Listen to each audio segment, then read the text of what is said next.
Hello, this is Matt. I just wanted to talk today about the role of curiosity in learning. So when when we're interested in a topic, we naturally develop some curiosity to it, and curiosity is almost like a sort of low grade passion. And if we are to follow that, we basically get motivation for free. So that's why I encourage people to always follow their curiosities, to read books in stuff that they're interested in. And this sounds kind of obvious and tautological, but um, definitely it's something that most people aren't doing, and it's something that provides great advantage because reading a book that is interesting to you is a lot easier than doing one which is not. So, um, yeah, not to toot my own horn, but I can easily read a book I'm interested in about like 200 pages in a sitting, no problem. If I see it as immediately applicable, and that also just gets into a better pedagogical model, which is teaching for immediate application, and this just makes things so much richer in terms of the learning that one gets. So for example, there's a somewhat famous guy, Tim Kennedy. He's a former U.S. Special Forces guy.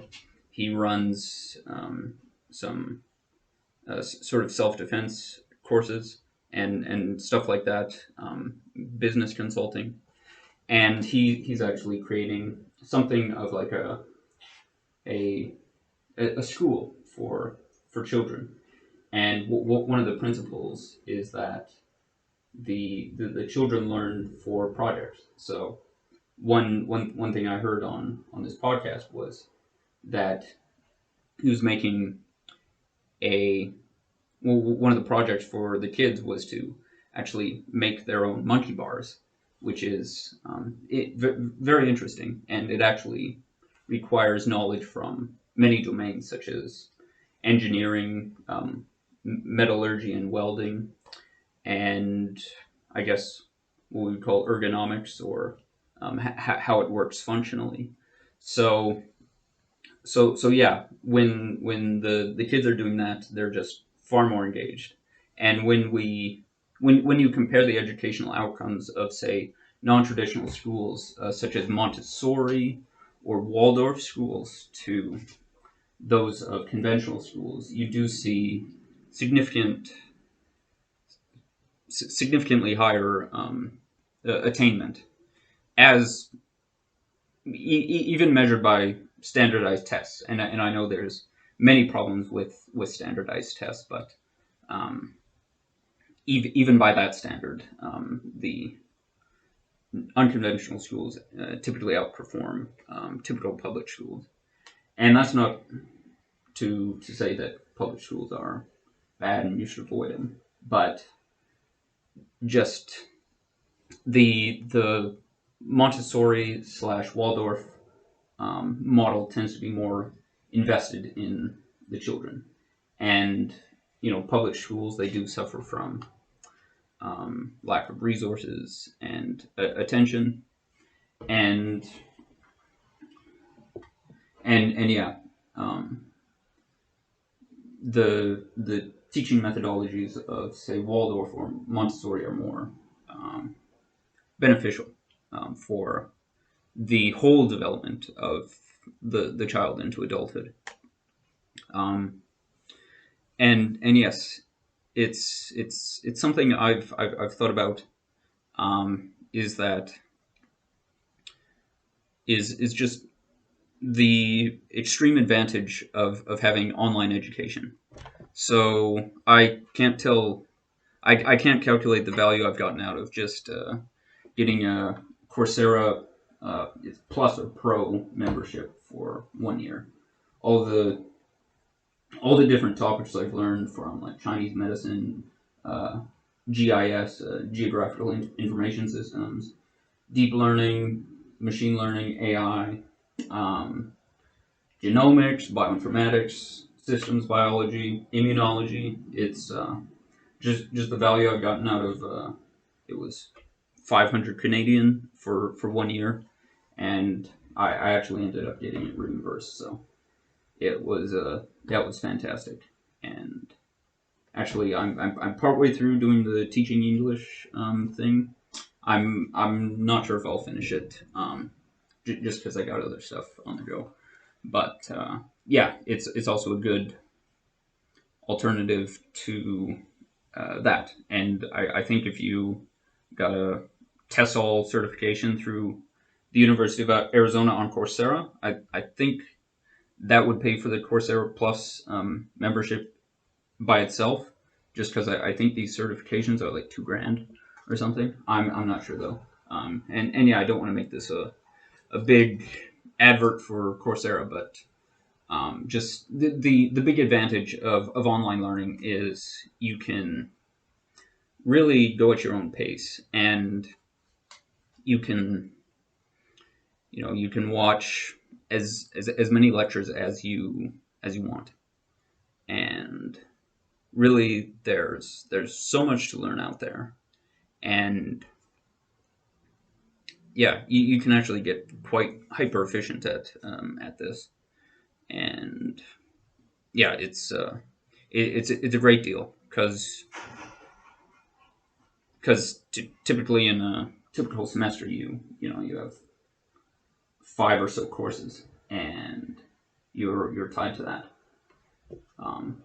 One advantage of sort of this conventional model is that it does provide the discipline and the structure, whereas with taking your own online courses, you may start them but not finish them, and as such not get the value out of it.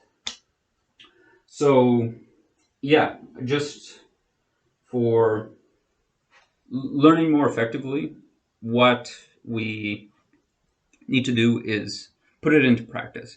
Because I've noticed in the past, when I've just read books like, I don't know, this one I'm reading now, Effortless by Greg McKeown. I just read books and I didn't do anything. But then I would read the books and then rate them on Goodreads.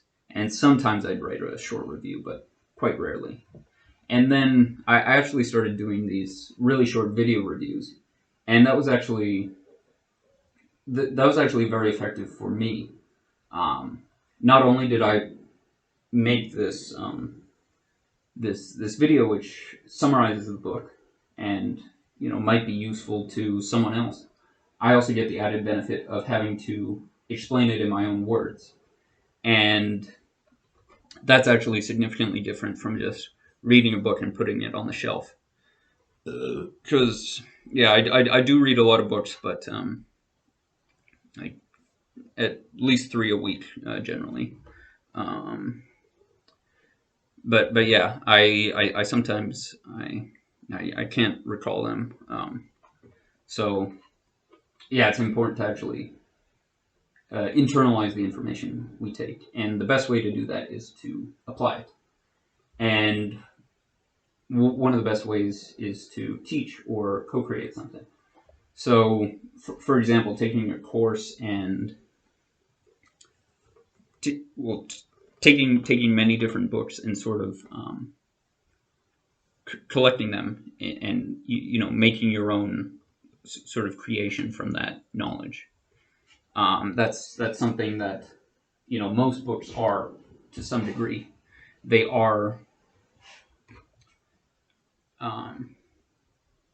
the ideas don't come out of whole cloth. They were generally there, but they get repackaged and retold from a different angle, which can be very useful. And basically, any book with citations is an example of this, which is most nonfiction books. And yeah, this also allows you to share with others.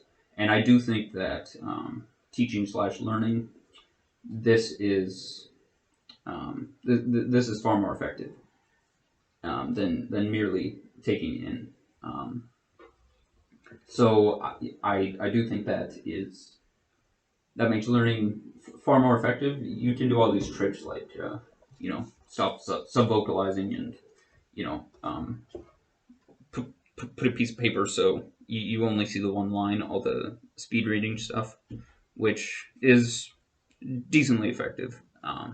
I have found I don't follow it just because it does lower my comprehension. But yeah, the real hack is really just teaching and applying what you know. Because we say that knowledge is power, but knowledge is only potential power. It's only power when we actually apply it. So yeah, if we're just taking in knowledge passively, it's pretty useless actually. The word information, it it is literally like in form. So what it does is it basically changes the structure of matter. And if we get into information theory, when people talk about information theory, they say it's really communication theory. And there's a quote. I'm kind of butchering it, but it's a difference is only a difference if it makes a difference. So that means that basically, for example, taking learning, if you learn something but it doesn't, change your perspective or have any sort of effect on you, then it's useless information. And yeah, there's really no purpose in doing that. And and yeah, you can say learning for learning's sake, and I do think that that is valuable, to potentially read a book just to see what's in it, basically, just because you're curious, again. And this moves away. This moves into sort of the topic of internal motivation versus external. And the research always shows that internal motivation trumps whatever carrots or sticks you're running to or from. So yes, when you actually study a topic you're curious about, you get passion, and that passion allows you to turn it into something that's potentially value for others, and you also get more value out of it yourself.